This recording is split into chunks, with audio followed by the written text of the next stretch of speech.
Profesor Dr. Masnun. Oke.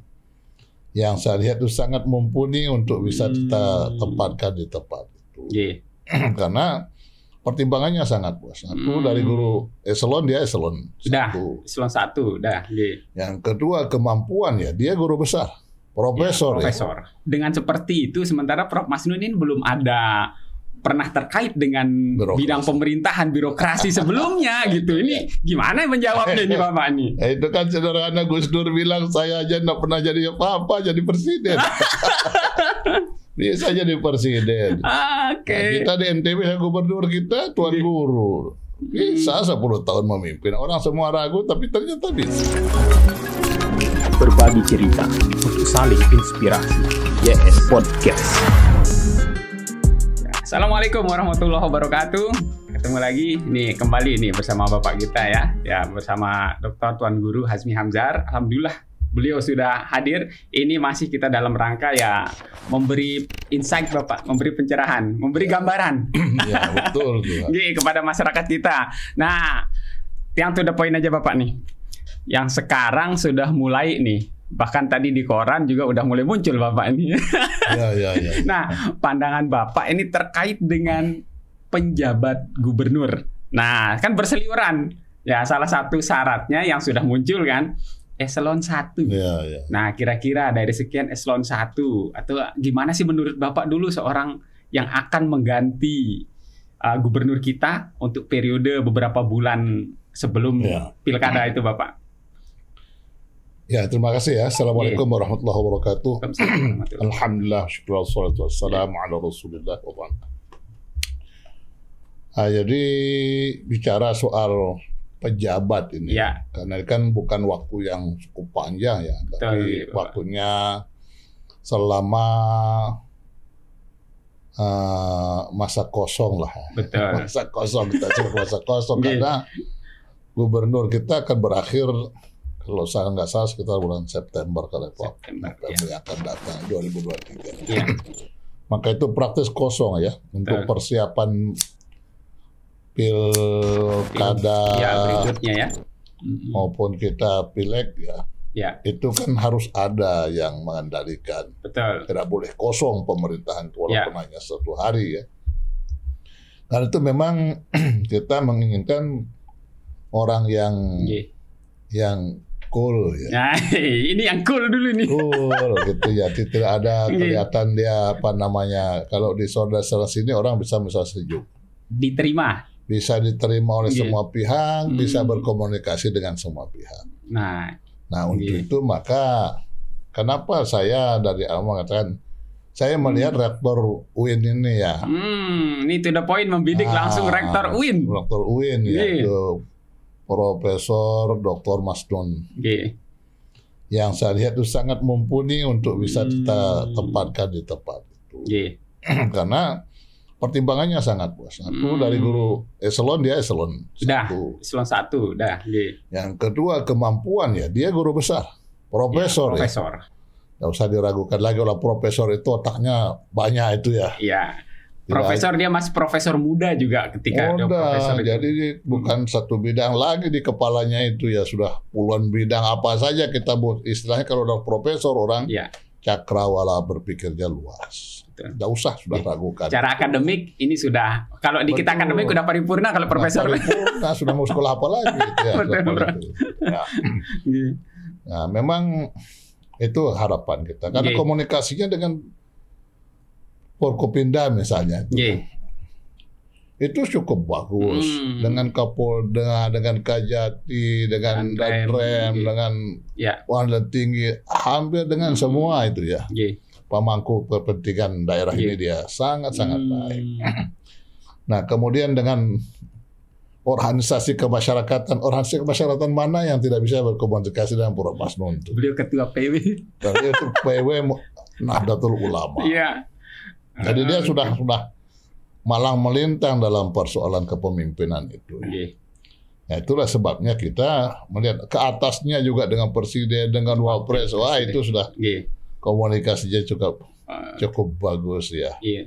Dan beliau itu kan cukup dipercaya dalam hal itu. Itulah sebabnya kita melihat bahwa Prof. Masnun mumpuni. Oke, jadi yang paling tepat menurut Bapak saat ini Prof. Masnun. Tapi nih Bapak nih, yang beberapa coba menggali lah iseng-iseng menggali informasi. Apakah cukup dengan seperti itu sementara Prof. Masnun ini belum ada pernah terkait dengan bidang pemerintahan birokrasi sebelumnya gitu. Ini gimana menjawabnya ini Bapak nih? Itu kan sederhana, Gus Dur bilang saya aja nggak pernah jadi apa-apa jadi presiden. Bisa jadi presiden. Oke. Nah, kita di NTB gubernur kita Tuan Guru. Bisa 10 tahun memimpin. Orang semua ragu tapi ternyata bisa.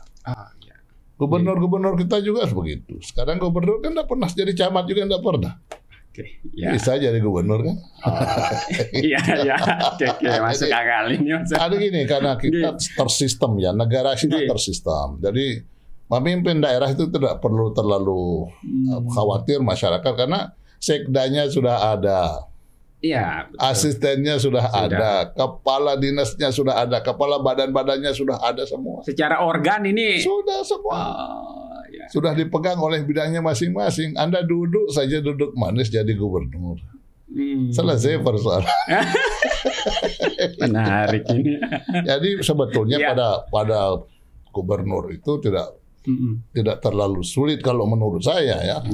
Apalagi dia seorang profesor dan jejaringnya udah nggak perlu. Ketika kita butuh orang yang sangat sejuk ya pada posisi-posisi di mana namanya pilkada, pilek ini kan hiruk pikuknya tidak main-main. Kita lagi pesta politik gitu. Betul. Dan posisi seperti itu perlu penyejuk. Ya. Oke. Kalau yang emosional tidak bisa dalam situasi seperti itu. Masa genting Bapak, ini panas genting, politik kita ini sedang panas saat itu. Makanya yang bisa manggil-manggil orang kayak begitu kan kalau Prof. Dur kan ada begitu. Betul. Telai dulu. Teh tengupi dulu. Kira-kira seperti itu ya. Selesai saja. Saya lihat urusan seperti kayak dulu katanya gentingnya kayak apa, Dewi apa. Sekarang sejuk-sejuk saja. Oke, ini satu lagi Bapak nih. Bapak kan sebagai pimpinan sebuah yayasan yang sangat besar Marakit Taklimat. Kemudian Prof. Masnun ini kan pimpinan wilayah Nahdlatul Ulama. Nah, bagaimana ormas-ormas lain ini bisa seperti Bapak menerima seperti itu? Apakah nanti tidak dikhawatirkan partisan nanti Bapak itu kan biasa ya. Pastilah orang lain juga bisa mencalonkan yang lain ya. Iya, betul. Tapi kalau walaupun NU tidak berpolitik, tapi orang-orang NU ini orang-orang yang cerdas politik. Siapa yang tidak kenal politik di kalangan orang NU itu? Sekarang ini kan orang dagang sayur saja di pasar bicara politik. Berugak semuanya isi politik Bapak. Iya, orang bicara sambil merokok, sambil di pasar, bicaranya politik. Bicara calon bupati, calon wali kota, calon gubernur, calon presiden yang orang diskusikan sekarang. Betul. Nah, masa tuan guru akan anti bicara soal itu. Nah, jadi artinya ya, sekalipun NU tidak berpolitik, itu kan maknanya karena orang NU itu berada di mana-mana.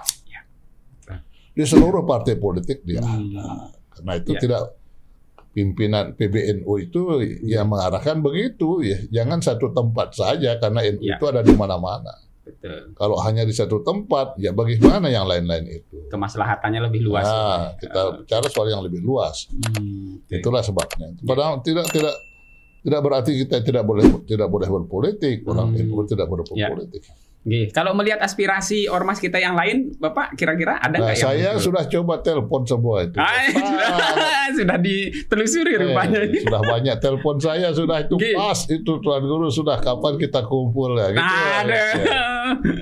semua sudah begitu. Kapan kita kumpul? Kita bikin tanda tangan bersama. Kita dukung sudah. Nah, saya bilang tanda tangan nanti semua. Setelah semua tanda tangan kita bawa itu barang itu nanti. Ini Bapak nih sebagai pimpinan pondok daerah kita di NTB sangat banyak pondoknya. Nah, apakah ini menjadi kekuatan? Bisa juga ini untuk mendorong?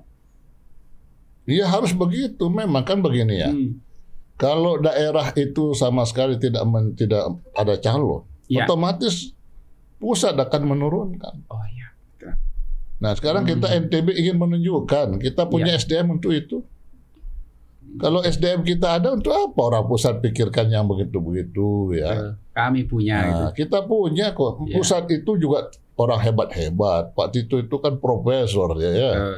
Mendagri itu. Saya yakin boleh itu akan pertimbangkan. Kalau sudah aspirasi masyarakatnya sudah ada, pasti menjadi bagian dari pertimbangan yang utama gitu ya. Nah, nanti kan Presiden akan baca. Statement Tuan Guru akan dibaca, statement itu dibaca oleh Wapres. Makanya kita antar barang itu tidak dikirim-kirim. Waduh, ini to the point langsung ini. Iya, kita antar ini Presiden maunya kita ini jadi pejabatnya besok gitu ya. Nah, jadi kalau kita ditanya apa alasannya, kita sebut alasan-alasan tadi. Gitu. Ya, kita sudah masukkan kita. Wapres juga kita sampaikan seperti itu. Insya Allah ya, mudah-mudahan ya apa yang kita lihat, apa yang kita dengar, apa yang kita pikirkan ini yang menjadi apa ya ditangkap oleh orang pusat, sehingga apa yang kita sampaikan ini direspon. Ya, kalau kita melihat potensi nih, Bapak nih kan potensi ya tidak diterima masyarakat kan. Kalau secara luas kan pasti ada itu, tidak diterima oleh sebagian golongan. Nah, apakah kalau Bapak melihat dari sekian tokoh kita yang termasuk eselon 1, nah apakah ini yang resikonya paling kecil? Ya kan begini ya, artinya kita kan orang bisa baca ya. Yang kita baca yang paling dekat dengan kita. Saya kan mungkin orang menyebut si A, si B, saya tidak sedalam saya memahami Prof. Masnun, kan itu ya. Itu persoalannya. Saya yang mengerti dalam persoalan ini Prof. Masnun. Makanya saya menunjukkan Prof. Masnun. Ya mungkin orang yang lain nanti ya dari tokoh yang lain menginginkan tokoh yang tidak apa-apa. Silahkan gitu ya. Yang penting saya hanya berharap kepada semua ya. Janganlah perbedaan ini membuat kita menjadi terpuruk. Itu saja saya memahami saja gitu ya. Ya, kalau ini pilihan saya, ya inilah karena dengan pemahaman saya, ini dia. Silahkan mungkin teman-teman tuan guru yang lain, pondok yang lain memahami yang lain, ya silahkan saja. Tapi saya yakin kalau tuan guru di bawah naungan NU, yang memang dekat dengan ikatan batinnya dengan NU, ya tidak mungkin tidak dukung Prof. Nun lah itu insya Allah gitu ya. Betul, ini kayak otomatis lah ya, karena kan ya beliau ini pimpinan pimpinan tertinggi di wilayah. Pasti orang NU bangga loh pimpinan wilayahnya ya. Juga kan ada track record membawa UIN juga sudah seperti ini ya. Sekarang di luar biasa ini ya. Menjadi pertemuan-pertemuan internasional. Ya, ICIS 2022 kemarin. Kita tuan rumah. Dan sekarang beliau juga diundang di mana-mana, Prof. Masnun, karena keberhasilan dia menjadi pimpinan wilayah NU, kemudian bisa mengayomi semua orang, bisa dekat dengan semua pejabat-pejabat itu tidak semua orang bisa. Saya ingat ada satu prestasi terakhir kemarin Prof. Masnun, dia dinobatkan sebagai santri teladan bidang pendidikan seluruh Indonesia. Betul. Di ICIS kemarin. Makanya, ya masa orang pun menghargai seperti itu kita sendiri ragu gitu ya. Betul. Itu the best santri itu. Betul, the best santri of the year itu bidang pendidikan adalah disematkan ke beliau. Kan beliau sekarang disebut sebagai ahli, disematkan itu secara nasional. Betul. Masa kita sendiri yang daerah ragu ya? Iya. Oke. Ada yang menarik Pak, analogi yang Bapak pakai ini. Ketika memang pemimpin-pemimpin kita sebelumnya tidak memiliki track record yang cukup untuk menjadi seorang pejabat tertinggi daerah kita, tapi kenyataannya bisa. Dan inilah sistem demokrasi yang ada gitu Bapak ya. Sudah ada usaha. Pokoknya begini ya. Orang-orang hebat ini pasti bisa. Insya Allah bisa. Jadi selama ini kan kita menatap orang luar mimpi bagus juga kita dalam rangka nasional. Tapi kalau selama SDM-nya ada di sini, kan setelah orang daerah mampu, orang daerah semua jadi bupati. Betul, kembali ke daerah semua. Dari ujung ya NTB, Bima, Dompu, Sumbawa terus ke sini. Sudah mampu orang daerah, maka orang daerah. Dulu kan dilihat kita belum bisa punya kemampuan itu. Tapi sekarang sudah mampu ya. Begitulah. Masa PLT saja, pejabat saja orang dari Jakarta dikirim, kan itu keterlaluan. Kayak kita nggak punya SDM. Jadi Mudah-mudahan Pak Tito mendengar apa yang kita sampaikan ini ya. Betul. Dipikirkan semua itu dan insya Allah lah. Pak Tito kan profesor ya. Betul. Sesama profesor lah ya. Sesama guru besar dilarang ini nih, saling mendahului. Beliau yang saling tahu lah gitu. Itulah makanya buktinya kan.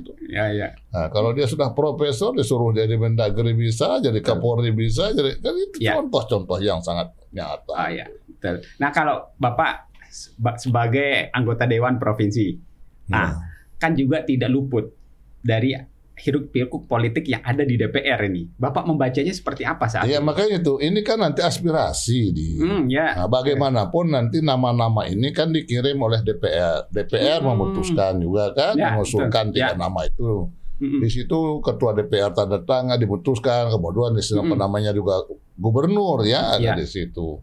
Maka nanti ini usulan, ini kan usulan. Nah, saya yakin nanti usulannya kan dibahas di DPR. Nah, partai-partai ini sekarang ini kan mayoritas pendukungnya orang NU. Partai hijau. Oh, partai-partai kita ini jamaahnya yang terbanyak itu kan gitu. Betul. Nah, jadi ya berpikirlah. Nah, kan sederhana pemikirannya ya. Gitu. Betul. Sekarang partai apa yang tidak ada orang NU? Iya. Walaupun bukan hijau, tapi ada di situ. Ada di situ. Hampir di semua partai ada orang NU-nya di situ. Nah, harus dihargai aspirasi orang-orang NU ini juga kan gitu. Ya. Oke, jadi kalau Bapak ini luar biasa sudah memetakan, sudah sebagai pimpinan pondok pesantren, sudah mencoba menyerap aspirasi, kemudian dari dukungan politik ya di dewan kita juga akan nanti tentu akan mendapat jadi dukungan kan nanti aspirasi disampaikan ke DPR.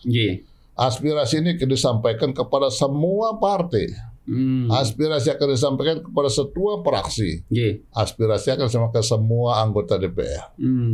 Karena mereka yang akan memilih, mereka yang memilah, mereka yang nanti menetapkan calon-calon yang harus dikirim ke Jakarta. Oke, sangat luar biasa ini. Ya, kan semoga ini cerdas-cerdasan di situ. Nah, betul. Saya yakin partai-partai tidak mau korbankan partainya juga. Nanti masyarakat akan melihat ini, ini barang bagus tidak dipilih kemana.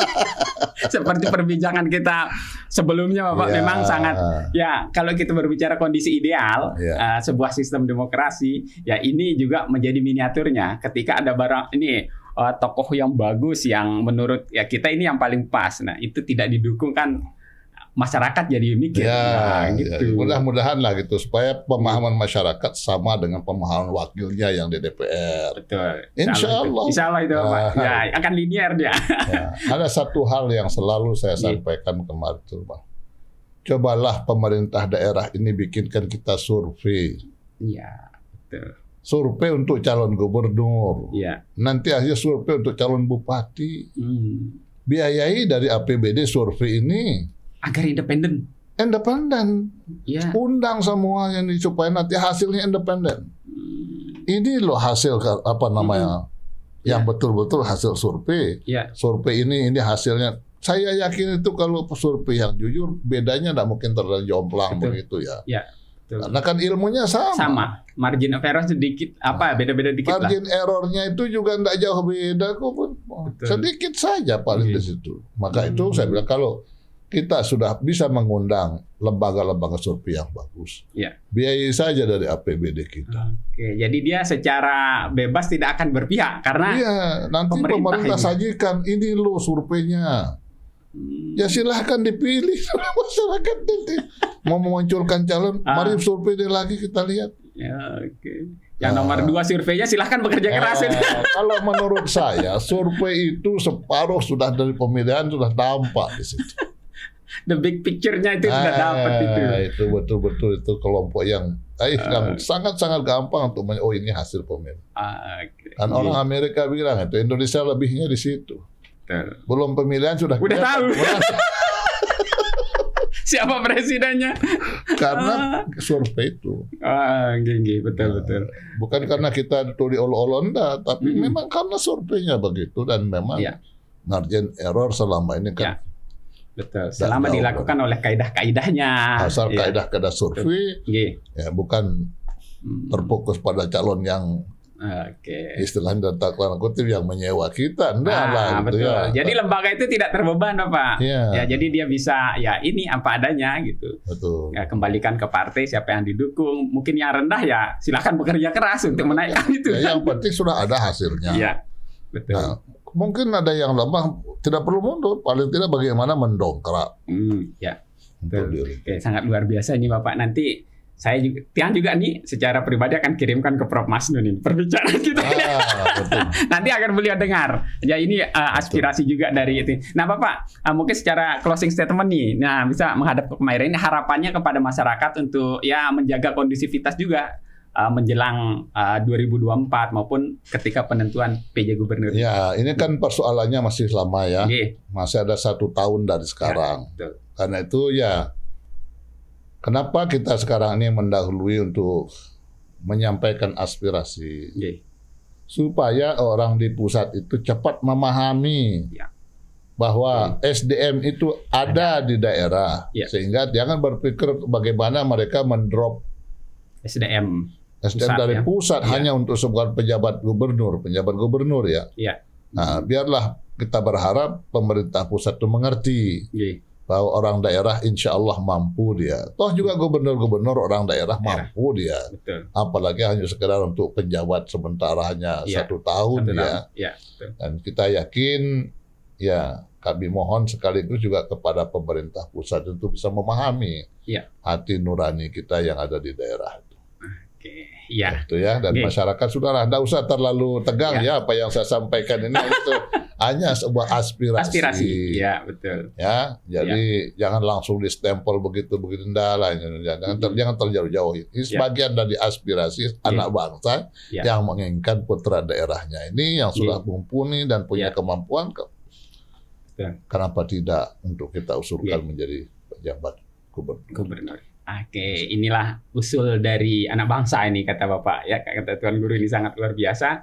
Ini semoga bisa sampai kepada para pemangku kebijakan kita nih, yang pengambil kebijakannya nanti Bapak nih. Dan ini sekaligus mengirim pesan bahwa ternyata kita di NTB ya memiliki SDM yang ya cukup berkualitas ya. Ini salah satunya adalah Prof. Masnun. Nah, silahkan mungkin yang lain punya aspirasi, dorong. Gitu kan Bapak kan? Ya, enggak usah terikat dengan apa yang saya sampaikan. Barangkali yang lain silakan. Ya, inilah kebebasan kita untuk menyalurkan aspirasi kita. Nah, demikian sahabat Yes Podcast. Nah, silahkan ini menjadi diskusi menarik. Silakan setelah mendengar pemaparan tadi bisa dikembangkan di diskusi kecil, bisa juga di Brugga. Nah, menemani kopi sambil obrol-obrolan. Nah, siapa tahu ini menjadi, kalau kata kita Bapak ini pelagak lekong belah.